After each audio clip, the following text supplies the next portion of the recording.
ถ้าเรื่องนี้มันจะติดคุกติดตารางผมพร้อมนะครับถ้าคุณจะฟ้องร้องอะไรก็แล้วแต่นะครับแต่ผมขอชื่อคุณมาพูดหน่อยแล้วกันเกิดเรื่องใหญ่ขึ้นจนได้พอผู้ศรีวิไลพร้อมปะทะออกมาประกาศ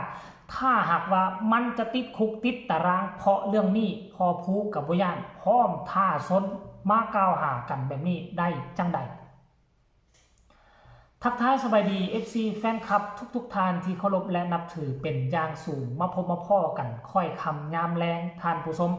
ตาเว้นกำลังแยงตากำลังจะตกพาดหน่วยภูจบคลิปนี้ไปเจบอเล่าก็จะไปเกือบเป็ดเกือบไก่เบิ้งฟาร์มกอกฟาร์มกบแล้วก็ไปเบิ้ง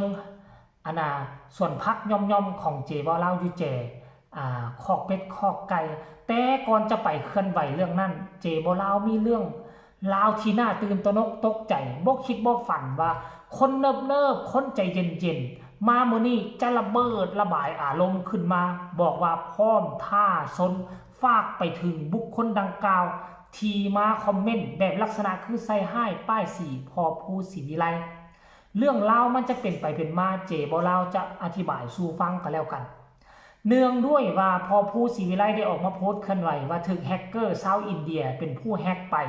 แล้วก็ไปเปลี่ยนเอาเป็นบัญชีของเขาในการโอนเงินนั่นหมายความว่าเขาสร้างรายได้อยู่ในเพจมาฮอดเวลาฮอดวันทีแล้วก็จะโอนเงินเข้าบัญชีของเขาไปเรื่อยๆนอกจากเสียว่าเขาจะปิดเพจนั้นไปแต่คันปิดเพจไปผู้ที่ตามก็ธรรมดาเกือบครึ่งล้านแต่คันถ้าเขาบ่ปิดไปเงินที่เขาหามาได้FCแฟนคลับที่เขาอยากจะซัพพอร์ตอยากจะเบิ่งโฆษณาให้มันก็เข้าไปเป็นเงินผู้อื่นหลังจากนั้นก็พอผู้ศรีวิไลออกมาเคลื่อนไหวนั่นนี่มีช่อง YouTube หลายคนเอาไปทำข่าวให้ทุกช่อง YouTube คือเขาเจ้ามีเจตนาดีแต่มันจะมี FC แฟนคลับมีบางคนที่เข้าไปคอมเมนต์ลักษณะคือโจมตีใส่ให้ป้ายสีพอผู้ศรีวิไลว่าเป็นคนติดการพนันติดการพนันเอาศิลปินเด็กน้อยมาใส่แรงงานเด็กแล้วเวลาที่เขาเจ้าเศร้าห้องเพลงไปกับบ่รับผิดชอบซึ่งที่ผ่านมาก่อนที่จะมามีน้องที่ดาลาวพอผู้ศรีวิไลก็ไปเอาเด็กมาปั้นหลายคนเรื่องนี้แหละจึงเห็นให้พอผู้ศรีวิไลเดือดดาลขึ้นตอบโต้ฝากไปถึงบุคคลนั้นถึงขั้นว่าท่าซนถึงขั้นว่าคันติดคุกเรื่องนี้กูก็สิยอมติดคุกกูจะเอามาได้หมอนี่ว่าสั้นนะท่านผู้ชม FC แฟนคลับโอ้ยบ่เคยเห็นพอผู้ศรีวิไลเดือดดาลขนาดนี้มาก่อนเลยเรื่องแบบนี้มันจะปล่อยผ่านได้จังไดในเมื่อเฮาบ่ได้เฮ็ดมากล่าวหาว่าพอผู้นี่สร้างเรื่องความจริงเอาเงินไปเล่นการพนันเอาเล่นไปเฮ็ดนู่นเฮ็ดนี่เฮ็ดนั่นแล้วก็มาแสดงเป็นละครดราม่าขึ้นมาความจริงแล้วเงินที่เสียไปเล่นการพนันว่าซั่นเด้ใส่แรงงานเด็กว่าซั่นพอผู้ศรีวิไลก็ตอบชัดเจนว่าแนวใดให้ไปฟังคลิปนี้นำกันฟังแล้วจึงมาพ้อกันในช่วงต่อไปเห็นใจพอผู้กับครอบครัวอีหลีถ้าเรื่องนี้มันจะติดคุกติดตารางผมพร้อมนะครับถ้าคุณจะฟ้องร้องอะไรก็แล้วแต่นะครับแต่ผมขอชื่อคุณมาพูดหน่อยแล้วกันและขอเอาคอมเมนต์ของคุณขึ้นมาพูดหน่อยแล้วกันนะครับแล้วผมจะเล่าให้ฟังว่าผมเป็นคนยังไงนะครับคุณเขียนมาว่านะครับในขณะที่มังกรอีสานครับกำลังเล่าเรื่องว่าทำไมถึงโดนแฮกเกอร์เขามาแฮกแบบไหนยังไงในขณะที่ช่องมังกรอีสานกำลังเล่าเรื่องนะครับคุณคอมเมนต์เข้ามาว่าเขาไปอ่านได้นะครับเขาไปอ่านได้นะทุกคนเข้าไปอ่านได้นะครับฟังหูไว้หูเขาเขียนว่าอย่างนี้นะครับฟังหูไว้หูพนันออนไลน์มีเยอะโดนคนแฮกเอาเงินเหมือนการละครใช้แรงงานเด็กเขาเลิกร้องเพลงก็ไม่รับผิดชอบสงสารเด็กไม่ได้อะไรเลย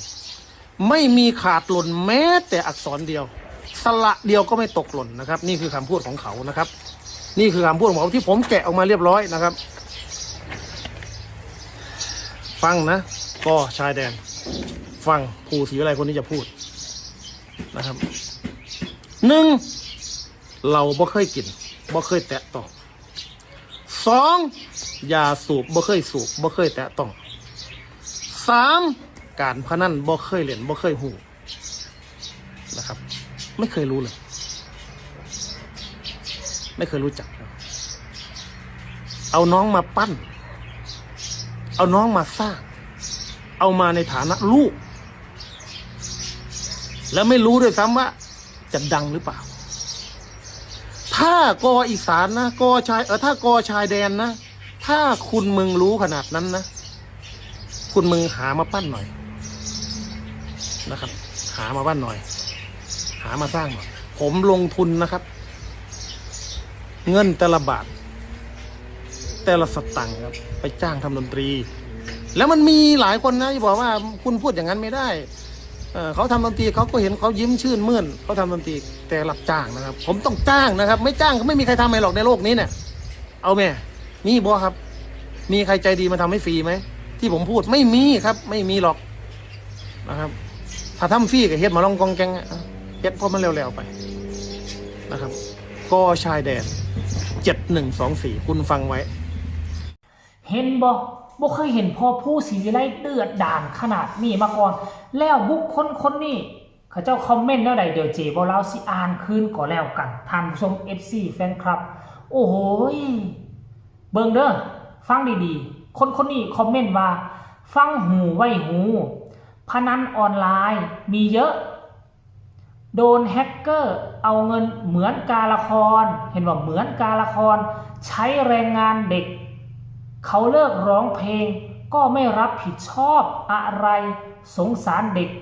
ไม่ได้อะไรเลยเห็นบ่ขั้นกรณีว่าบ่มีว่าใส่แรงงานเด็กนี่พอผู้ศรีวิไลกะบ่เดือดบ่ด่านดอกอันนี้ฟังต้นว่าฟังหูไว้หูพนันออนไลน์มีเยอะโดนแฮกเกอร์เอาเงินไปการละครนี่มาใส่คำว่าการละครนั่นหมายความว่าจังไหนแสดงแต่งเป็นแล้วมาว่าคำว่าใส่แรงงานเด็กเขาเลิกห้องเพลงกับบ่รับผิดชอบเอาละตัวอย่างค่อยเป็นผู้ปั้นศิลปินค่อยเอามาปั้นไปปั้นมามันเลิกห้องเพลงเองก็เรื่องของมันที่ล่ะมันเลิกมาเกี่ยวอย่างกับเฮาคำมันบ่เลิกเฮาก็ปั้นต่อแม่นบ่ล่ะอันนี้มันเลิกห้องเพลงเองมันก็เรื่องของมันตีล่ะมันเกี่ยวอย่างกับพอผู้ศรีวิไลพอผู้ศรีวิไลก็ไปตอบใต้คอมเมนต์ทันทีการพิมพ์แบบนี้จะสื่ออะไรต้องการทำลายชื่อเสียงผมหรือเปล่าใช้แรงงานเด็กแบบไหนไม่รับผิดชอบเด็กคืออะไรและที่สำคัญเด็กไม่ได้อะไรแปลว่าอะไรเอาให้ชัดครับสำหรับตัวน้องที่ดารานี่พอผู้ศรีวิไลถามมาได้อย่างขั้นอนาคตน้องโด่งดังมาคอยว่ากันแต่ค่อยยืนยันตอนนี้คือบ่ได้อีหยังอีหลีเพราะคนนี้เป็นลูกเราช่วงนี้คือช่วงลงทุนปลุกปั้นลูกสาวบ่ได้อย่างอีหลีมีแต่ควักเงินควักคำเดินทางอัดพอกอัดเพลงเมิดไปหลายแสนเพื่ออนาคตถ้าอนาคตโด่งดังมีคนจ้างการจ้างงานจึงจะได้นำกันสรุปแล้วคนนี้มีเจตนาบ่ดี 100% ตามที่เจบ่เล่าเห็นดีครับพอผู้ศรีวิไลที่ออกมาตอบโต้ถ้าเฮามิดไปนั่นหมายความว่าเฮายอมรับในคำที่เขาเว้าถ้าคำใดที่เขาเว้าว่าเป็นความจริงออกมาสัตว์มันโลดยาสูบไปย่านงานนี้พอผู้เอาจริงขอให้เรื่องนี้จบลงด้วยดีกันแล้วกันฝากทุกคนกดไลค์กดแชร์กดติดตามให้แน่เพื่อจะบ่พลาดคลิปดีๆข้อมูลข่าวสารเกี่ยวกับที่ดารากับครอบครัวศรีวิไลแบบนี้ตลอดไปสำหรับคลิปนี้ขอกล่าวคำว่าสบายดี